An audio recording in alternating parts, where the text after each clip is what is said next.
going on, man? It's your boy Boom here. This is 50. We're here with the one and only, man, Yella Beezy. Hey, what's up? Man, it's been a minute since you've been here, since you've been on here. Yeah. You know, last time it was about a year, and a lot has changed for you since. So, let's get into the things that's changed. You dropped a new single, Keep It in the Streets, and then you got another new single coming up called Headlock, right? Right. All right, and then you got an album coming out this spring, or? I don't know how this corona shit going. I don't know when we're doing it. Yeah. And then, okay, so let's talk about that from a business standpoint, from with the whole pandemic going on right now, like being that artists are more focused on streaming with touring as a whole. So what are you doing as far as yourself to keep?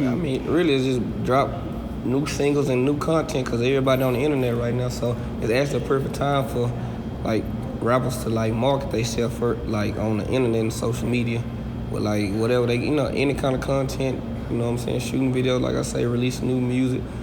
If you shoot a video, if you can, you know what I'm saying, it's just right now it's time just to abuse the internet right now. True. And then, people like Erykah Badu is doing in-home concerts. Have you thought about doing something like that? Live, I'm going live with my people, but like I really want to do that, like you say, in online stream. True. And then another thing, you just got a mansion, man. That's big. Oh yeah. How does that feel, just like accomplishing that as a rapper? Oh shit, that's cool. That's a blessing, just being able just to get what you always dreamed about. True. Yeah. True. Did you think it was going to take you as long as it did, or did you think it was going to take longer, or did you just? I just didn't know when it was going to come. I was just hoping it did come. I wasn't trying. I wanted to get it like while I was young, like. You know what I'm saying? But I want to just come, period. As long as I got it, I was cool with this. I'm cool with it, you know what I'm saying? No doubt. And then your first mixtape came out literally 4 years ago. Nah, my first mixtape actually came out when I was in high school. I had that's when I was in the group. I was like 13, 14. My very, very first mixtape came out. So your first solo mixtape came out about around that time? 18, 19. Okay. The one that everybody just knew me from though, that started, it was like country rap tunes. I had to be like 20, 22, 23 probably, if that, maybe 21. And then right after that, that's when everybody, like the light work, that's when it comes to Trapping Designer. And last night, Light Work 2. I tell you about Light Work 2 is where everybody, you know what I'm saying? That was like 24, 25. Okay. And then being that you put out so much music that has had such an impact, not even on the Dallas scene, but on the global scale, just like as a group, like when did you figure out that you knew that this was gonna take off? Like what song was it a song that you was working on? Was it when it hit the radio? Was it anything in between? When I dropped That's On Me, it was just I started getting like response that I had never got. You know what I'm saying? Like actually people was calling me to book me outside of Dallas for like headlining shows and shit like that. Just famous people were posting up music, listening to my shit, and you know what I'm saying? Just like shit just started happening that I ain't normally happen, that I wouldn't normally happen to me. So like I say, like I was doing shows, trying to do shows in front of people, like open up for people, or you know what I'm saying, little shit like that. But I had never had no headliner show outside of Dallas, or just really in Dallas anyway. Period. You know what I'm saying? We had probably just one me and Frida, but like that was cool. But we ain't never had like no headline with people actually coming out for Yella type shit. And then now you doing festivals now. Yeah. So you did Rolling Loud already, and then you did Post Fest. Mm-hmm. And so what was it like doing Post Fest, being that you was like actually doing a festival for your city? That shit was live. It's like a different fan base. You know what I'm saying? So I done did shows like the festival like with a lot of white people, but this was like a lot of white people too though. But they actually knowing your shit, and it's like just a whole nother lane that I'm trying to get into my goddamn self. You know what I'm saying? Like I want to have my own headlining festival. That's where the money is. You know what I'm saying? The $30,000 and $40,000 shows, I'm grateful for them. I want them 150 to 250. You know what I'm saying? Yeah. Like facts. Like that's what I want. And then, jumping into your single, the single that you got out right now, Keep It in the Streets. Like, what inspired you to make that record? Basically, just saying, like, keeping the streets with everything. Like, if you a street dude, you know what I'm saying, you got a little beef or little altercations, you know, you, like, keep that shit in the street, keep the beef, the real beef shit out the internet if it's real smoke. You know what I'm saying? Niggas ain't out here trying to fake beef to get clout and to get followers and fans and all that lame shit. Niggas don't do that. Like, if it's real smoke, keep that shit in the streets, you know what I'm saying? Like, if you get yammed up by the laws in any type of sort, fashion, take your case. If you, whatever you signed up for, you know what you signed up for, you know what I'm saying? If you want to be a drug dealer, you want to be a killer, you know that shit comes with the good and the bad. So don't go, when it's time to get yammed up or, you know what I'm saying, them people smashing down on you, don't go to telling on everybody or telling on this nigga, that nigga. Nah, keep everything in the streets. That means we don't talk to police when it comes to the, especially when it comes to like interrogation room, they trying to solve a case. Say what's up to the police, hi, I ain't got no problem with you. You know what I'm saying? But like, yeah, before it's like talking to them, like on some cases, on trying to solve, I don't know, nothing. We don't talk to police when it comes to none of that. So keep just everything in the streets. Like, nigga can shoot at you, nigga can shoot at me. If we signed up for this shit, just keep it in the streets. Yeah. You know what I'm saying? Like, as crazy as it might sound, but if you live in that type of lifestyle, like I say, you know what you signed up for. So if you in that lifestyle, you want to portray that, it's gonna come, some type of smoke gonna come in some type of way. It's gonna test you. So if you ain't built like that, then this ain't the lane you need to try to pursue. And that's cool. Just keep everything in the street though. All right. And then saying that about beef and keeping it in the streets and being that this is 50. So we can jump into a 50 question, man. What is some stuff that you've learned from 50 Cent by just admiring from afar? 50, that nigga, he an entrepreneur. Like, the man can act like he done it with the music, he done it with the vitamin water, he doing it with the liquor, he doing it with the TV. It's just like, you gotta be really just all around hustler, you know what I'm saying? And to really just to have your funds the way you want to, you gotta have your money in 3 different places, 3 different ways, basically. So he just showing the motherfucker how to really just grind from the streets and just really spread that shit all the way out, you know what I'm saying? So, yeah, I guess just ways to hustle. You gotta know how to adapt to your environment and just come with different type of hustles. You know what I'm saying? Like, you can stick with the music, but if you want some money, the music will do it for you. Don't get it fucked up. But it's all different type of ways to get it. Movies. He did the movie. He done movies. Nigga done action movies. Niggas done done what they call it. They don't call them sitcoms. They call them what premium cable. You mean the series like the Power the series. Okay, what they call it. Series. Okay, yeah, they do movie drama, yeah, all that. Nigga got a book and everything. So just really just everything. No doubt. Have you ever thought about doing a book or acting? Not no book. Acting, yeah, but not no book yet. All right. What kind of role could we see Yella Beezy doing? Anything that'll fit my character. Outside of my box too, depending on what it is. But you know, I go out there as long as it ain't no weird ass shit. I can do it all, from the funny shit, the gangster shit, to just the regular shit, like whatever, you know what I'm saying? Just it ain't on no weird shit. I don't even want to say what I really want to say, because I don't want the shit to interpret the wrong way, or just people to get all in their feelings about what I'm saying, but this ain't no weird shit. No doubt. And then as far as the business acumen, like what are some things that you invested your rap money into? Rap money, right now I'm in the midst. It's a famous bar out here. It's a famous bar. It's like a bar franchise out here, and it ain't just like no regular bar. They getting money. So I'm in the blend of trying to. Well, I got the partnership with them. It just like getting the numbers and shit right. So if we can get these numbers and shit right, I'm investing my money into that shit right there. But of course, like trucking, shit, the hair, shit, it's a lot of shit. All right. So what's an untapped resource that you would advise other people or other artists to get into? Really, you gotta put your money in shit that you always know that people gonna need every day, like toilet paper. That toilet paper, bail bonds, cause it's gonna be crime and shit every day. Tire spots, daycares.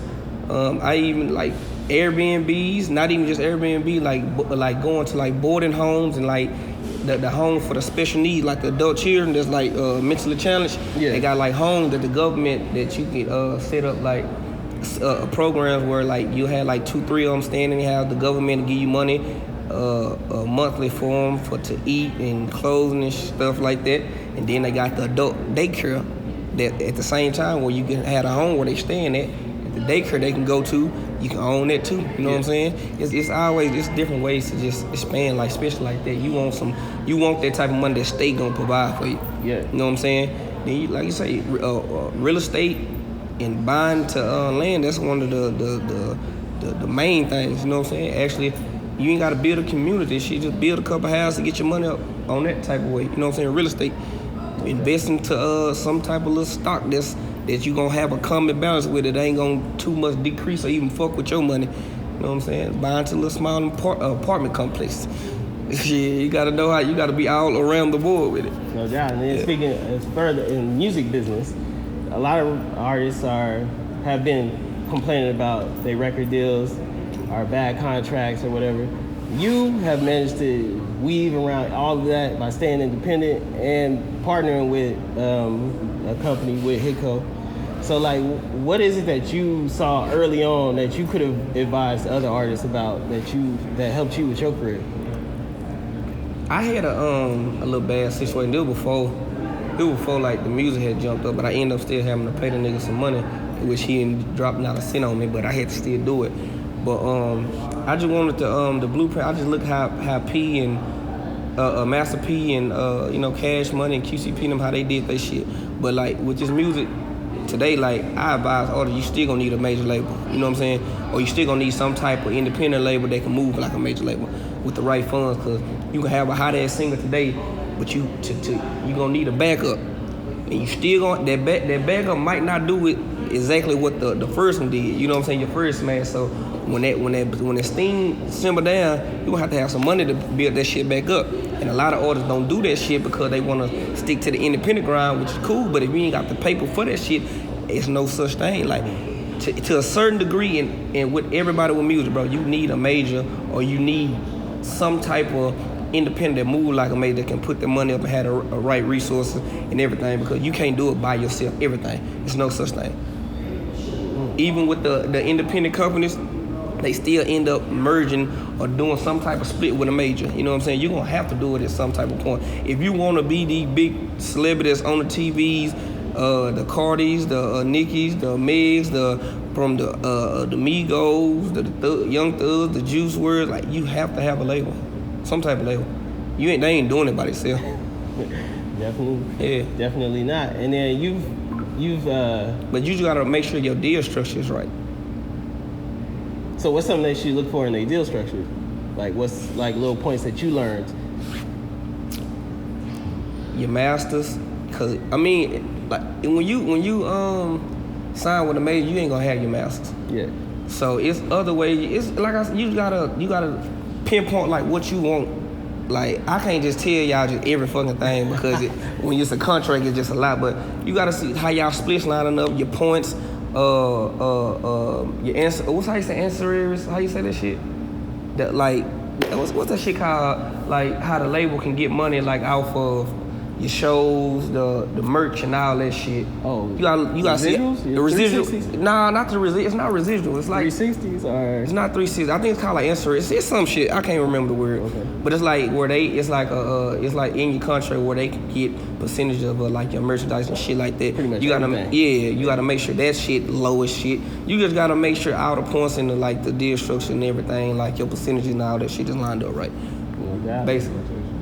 And your legal representation, like you gotta make sure you have a good entertainment lawyer. Not your mama for the contract. No. You gotta have somebody who actually knows what they doing, and you gonna have to pay them folks, but you rather pay them up front versus you losing all the money and the shit that you could have been having when you signed a fucked up deal, or you ain't getting the right percentage of the splits. You gonna let that motherfucker get more than what you getting. You know what I'm saying? Way more than what you getting. They already gonna get something because they giving you so much money depending on if you the amount of the advance. You get what I'm saying? So you just gotta make sure all that shit lined up right. You gotta really have a real entertainment lawyer, not no homeboy, no cousin who said she know how to read over contract. Cause I did the same thing. I actually had a nigga who was supposed to be a good entertainment lawyer, and it was hidden language, and they didn't understand it, and I still signed a fucked up paper before I got to where I'm at, and that paid. That cost me some bands. Man. So you gotta have somebody. I prefer from New York or Cali, really New York, who actually know they shit and they business when it comes to these contracts. Even if it's like something that you don't want, they can negotiate it. You know what I'm saying? You gotta have somebody who actually know what they doing, knowing the right people who can get you this, get you that different type of leverage. Oh, so nobody in Dallas, pretty much. I ain't gonna get one in Dallas. I'm not even gonna say the dude's name because he actually was a good dude. He just didn't know. I don't think he just actually knew because I don't know. I can't say that, but I ain't, and I'm not talking that on my city. But it's just certain shit. Like if you want the right shit done, you gonna have to get with the right group of people. And mostly everybody that got entertainment lawyers, they either from LA or from New York. No doubt. And then okay, so being that you partnered with L.A. Reid, pretty much like one of the most iconic figures in music. What was the first piece of advice that he gave you? Just be a rock star. Just do you. He just said, be a rock star. Just do you. Like, we gonna have the other part. Like, of course, we want your input and everything. You got the last say so, but shit, just be a rock star. Put out this music. Go get some fucking hits. that's inspired to me. Just get some hits. All right. And then what have you learned from him as an executive? You just gotta really just be able to. You can't pinpoint everything, so you just gotta really just go with the flow with shit. Like we can, like even when we be having our battles on shit, like what we feel like should be the right song with this, but like he say a lot of shit from the industry, like cause that's what he know. But I tell him like a lot of shit that's going on because of like the new way that's going on. You know what I'm saying? So it's like we both go battle and we give each other advice. So and it ain't no wrong or right to this shit. It's like we gonna chance this shit. I'm gonna let y'all do what y'all want to do, and if that shit don't work, I'm gonna do what I want to do. We gonna see which one work. You know what I'm saying? Just really just a battle, not no battle, just how the fuck we gonna do this shit. You know what I'm saying? It ain't just like he give me all the advice I need. I can't just say like I don't know, man, cause we talk about so much shit, so it's a lot of shit. Just really just to break down the one. No doubt. And then you've got, I mean, as far as music goes, you've made hit after hit, whether it's you solo making the hit or it's you having big features on the hits. Like, but out of your whole catalog, what is it that you feel, or what have you learned that fans really love from you? The melodic sound, just how I talk country and shit. Dressing it like the way I dress. Like my personality, like I'm a goof ass motherfucker. I can get like when it's time to get gangsta, I get gangsta. Other than that, I'm really just cool. They like how I really don't even. It's like I can really probably count on my hands how many people I done turned down for pictures. I don't turn down people for pictures really. You know what I'm saying? Like I'm always just in one of them niggas. Like even when I don't feel like taking a picture, I still take it. You know what I'm saying? You might not get the same injury as the last person got, but it's different times, a different place for everything. You know what I'm saying? So I'm just a real cool nigga. Like they like the humblest. You know what I'm saying? They like how I can speak on real shit and give wisdom to certain shit, or how I'm wiser for my age. You know what I'm saying? So they like a lot of shit about me. No doubt. And then being that the bigger you get, the competition gets harder and harder. And it's more friendly competition now, being that you're surrounded by such individuals that want to see you win like they winning. Like, how do you keep that hunger? How do you keep that drive? And how do you? Because I see other people climbing, and I'm not there yet, or if I don't feel like I'm there yet, and I want to get there. So I see how they do. I try to study, like, or ask them like, how did they do this? How did they do that? But it's just more of like I want the same thing or more. You get what I'm saying? So like.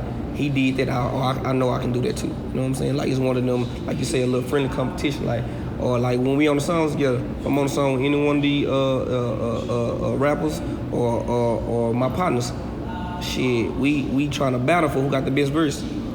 It ain't nothing like, you know, like I'm trying to shit on you because I know niggas go hard in the motherfucker. You know what I'm saying? Yeah. I know like I can get in my element, I can dumb it down, or I can really just go off. You know what I'm saying? So. It just be friendly competition. I just be like really just seeing the success niggas doing, like be getting and like how far they came and where they at, man. I just be getting inspired, just growth. You know what I'm saying? Like niggas was right here last year, now they right there. Like that shit, cause it's up and down with this music. You gonna have a high point, you gonna have a mid point, you gonna have a low point. You gotta have to balance that shit out. You know what I'm saying? So it just, you gotta stay in the fight.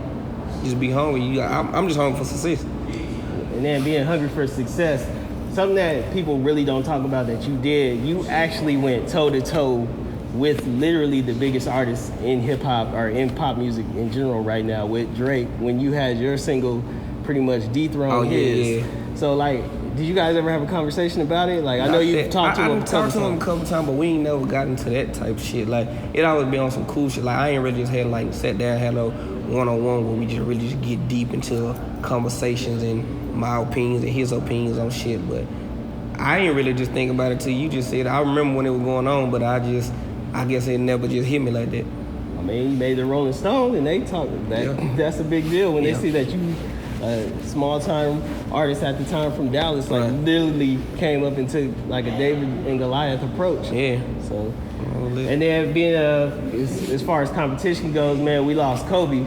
So like, I don't know. Tell us about what you were doing the day it happened, or the day he passed away, and like how it affected you as far as like.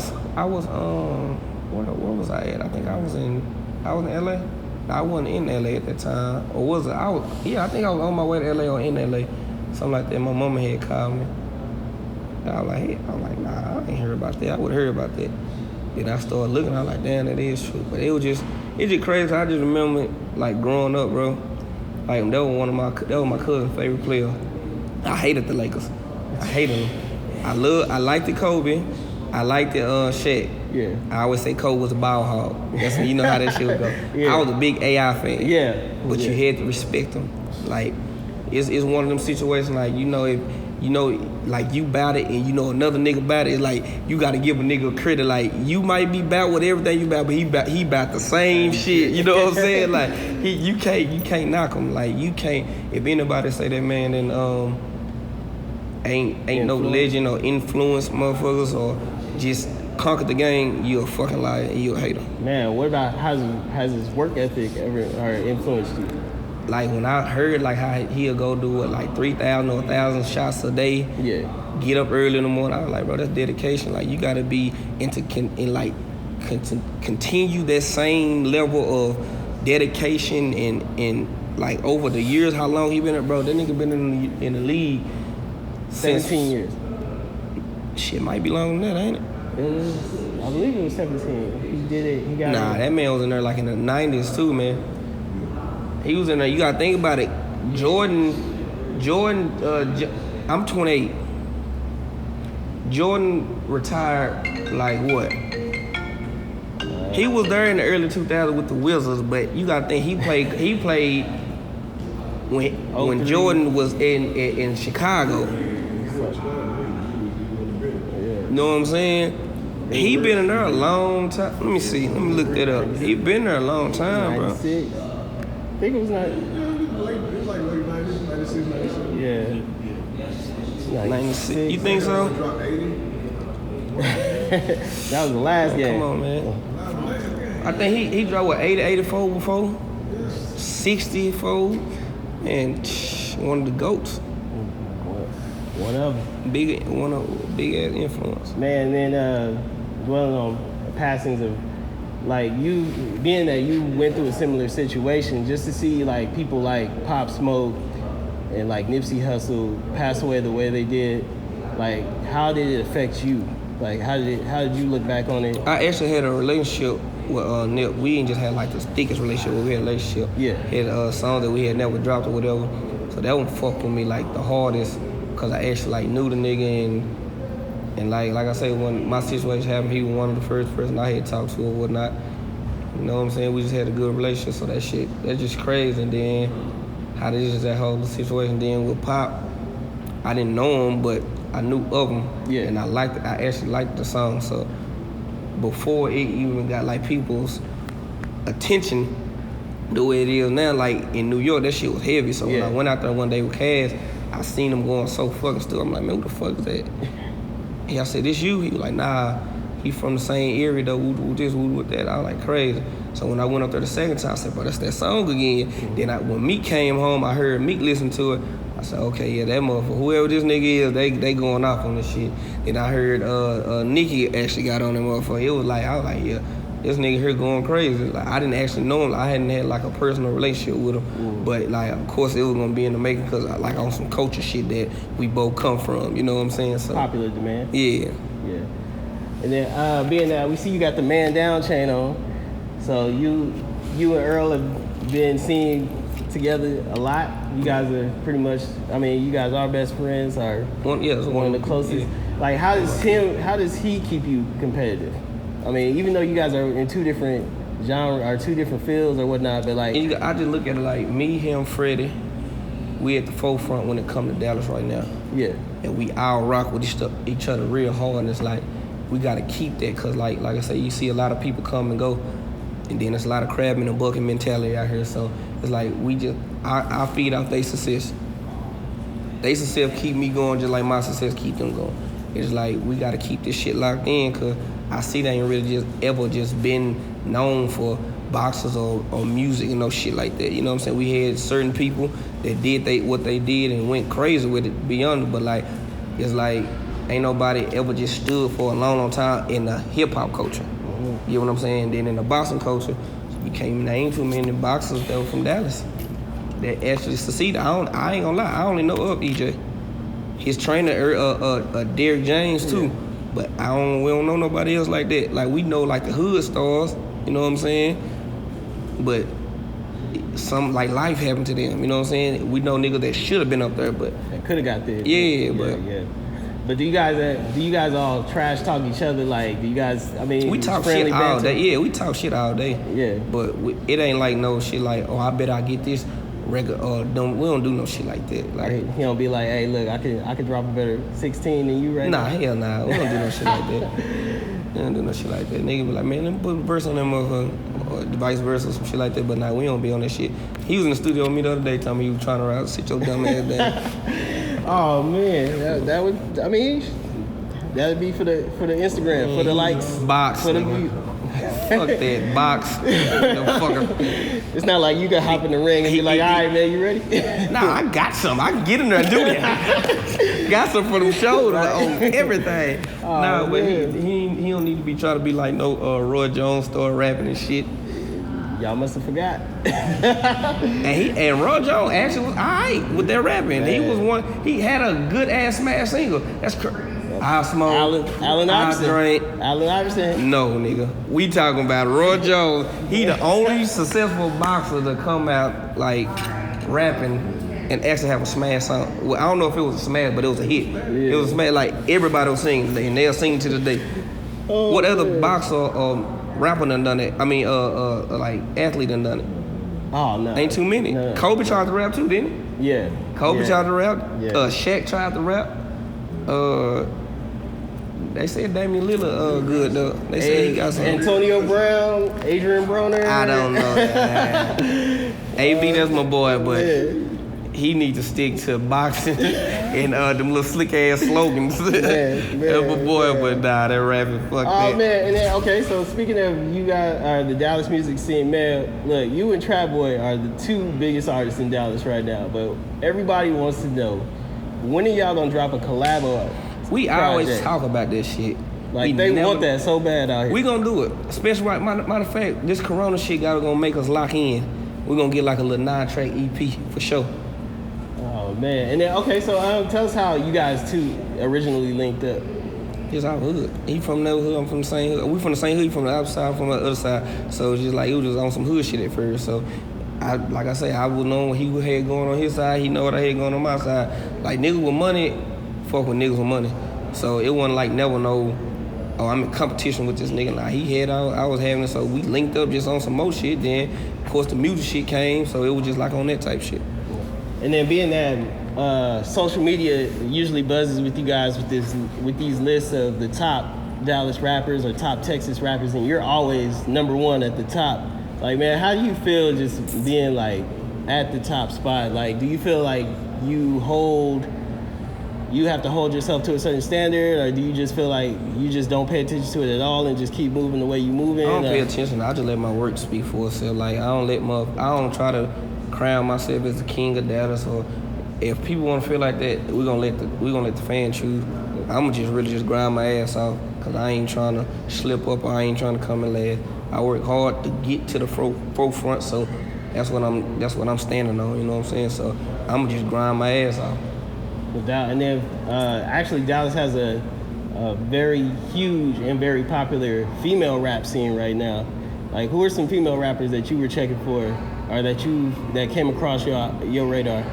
I just did got on the pop there with K Breezy. Shout out to K Breezy. Who was doing that thing out there? Erica Banks, she doing her thing. What was it? Enchanted, she doing her thing. Who else? So I don't like when y'all ask me shit like that, cause I'll forget rappers' name. No disrespect to them though. Yeah, no disrespect. No disrespect. He just put me on. I hate, cause I'm horrible with names. You got let's see out here. You got, like you said, you got Enchantress. You got Miss G. You got Erica Banks. You got Tay Money. You got it's a lot. It's a lot of. Who else, man? It's a couple of them. Man, it's a lot of, like I said, it's a lot of them. It's a lot of them. But like just seeing females like in general, like just moving the culture, like that's something that hasn't been heard of. I salute it though. I salute it. Any woman, because women get the most hell when it comes to this industry anyway. So if you in here impacting it and going crazy, your shit down there was tougher than our success. You know what I'm saying? Because niggas don't be taking women serious. Especially if she fine, niggas just want to fuck. Just to be honest with you. A lot of these niggas just want to fuck. They'll try to act like they putting a bitch in position just to try to put a little money behind them, but they really just investing in their pussy. So they can get a nut just being 100. I know a lot of motherfuckers done that or do that shit, but when you actually break that cycle, actually just break through, shit, that's disrespect. Because any nigga gonna want to find a bitch. I don't give a damn. Especially rapping. Yeah. She rapping this freaky shit. I want to see everything you talking about, if it's real. So if you done broke down them doors and you got past that cycle, salute to you, mama. Keep going, stay on these nigga neck, and now you make them bitch niggas pay for a purse. They trying to fuck on you. Oh man. All right, that's what's up, man. All right, so tell us about Headlock. Headlock, featuring Young Thug. I think it come out next month, some shit like that. What day is it? It's March 16th. No, I'm saying what day? It ain't even it's 16th. Thursday. All right, yeah, it's Thursday. It's the 17th, man. 19, boy. You days shit. behind. I think it come out like April 6th or some shit like that. But yeah, it's with Young Thug on there. This is the first time you guys actually, not collaborated, I'm sure, but this is the first time you guys had a record release, right? Well, you had one on Back End. You guys had a song on Back End Breezy. Yeah, Back End Beezy. Yeah, but like, yeah, it's a single. I felt like the last one was a single, but we were just going on something else. Like I said, it just be so much music, it's hard to just really just tell which one gonna be which, but I felt like that on the flight was one we should have pushed. But well, that's definitely true for Back End Beezy, man. You had a ton of hits on there. Mm-hmm. Like, how do you, and then even Ain't Going Back, Ain't No Going Back, had plenty of hits on there too. Like, your music has a longevity to it. Like, so does that interfere with you creating? Because like, it's like people love us. It interfered with me trying to pick what song. So that's why I think I'm gonna skim down on like the number of songs so I can even just get like a cool pick which one, like, you know what I'm saying? Cause a lot of songs, and that just with just music, like a lot of music, like a lot of songs be actually hits, but with all the extra hits that be on niggas' songs, sometimes songs get overlooked because of the shit that they gravitate real fast, you know what I'm saying? So you might overlook some, or a song might be placed too far back and don't get the same reaction like it's supposed to do versus the first 10 songs. You get what I'm saying? So that shit play a big part too. Definitely. And now, what's one thing that Dallas artists can learn from you as far as promotion goes? Like, cause you put out something that goes everywhere instantly, like, you know, good publicist, good team, but like a lot of artists don't know about how the inner workings work other than making the song and just seeing what you guys see in the videos. Oh man, you just really gotta really want it for yourself. So have you self promote yourself. Like, you can wait for the label to do it, but ain't nobody gonna promote like you wanna promote, or you know what I'm saying? A lot of times you gotta have a lot of ideas and shit for yourself and make that shit come to life in some type of way. You just gotta be able to just be really all the way in depth with your own craft and know how to master that shit and just get down in the dirty with it. You know what I'm saying? You can't get too goddamn comfortable and just want your team just do everything. You really still gotta stay on their neck and stay in everything of yours, you know what I'm saying, just to keep going. You know what I'm saying? Keep trying to be creative, you know what I'm saying? Like, you gotta just strategize. You really just gotta have that self-hunger still. All right, and then when can we get another Dallas Posse cut that you've done? Pretty much you did for That's On Me. You had the whole plethora of Dallas highlight artists. So that shit can happen anytime, really. I fuck with everybody from Dallas, really, so it ain't shit. Whenever they want to do it, we can do it. No doubt. And then being that last interview with This Is 50, you had said you wanted by a year from now, you wanted to have a certain impact. Do you feel like you've reached that impact? Or Still working on it. Still working on it, yeah. Still working on it. It's coming though. It's coming for sure. I ain't gonna stop it till it come. No doubt. All right, so tell us some stuff about the new project that's coming out this spring, or I don't know if you have. With Corona going on, don't nobody know when people drop music. I mean, it's the best time to drop music though, on the cool, but I got a couple features on there. I'm just really just mixing the heartfelt in with the turned up shit that they want to hear, so I'm putting just a blend of both in there. No doubt. Yeah. All right, and then man, look, lastly, who broke the bass? MJ. You sure? I'm sticking to it. Look, we saw the video. Who broke the I'm bass? sticking to it. Hey man, I'm sticking to it. Even the videos lie sometimes. Sticking to it. You sure?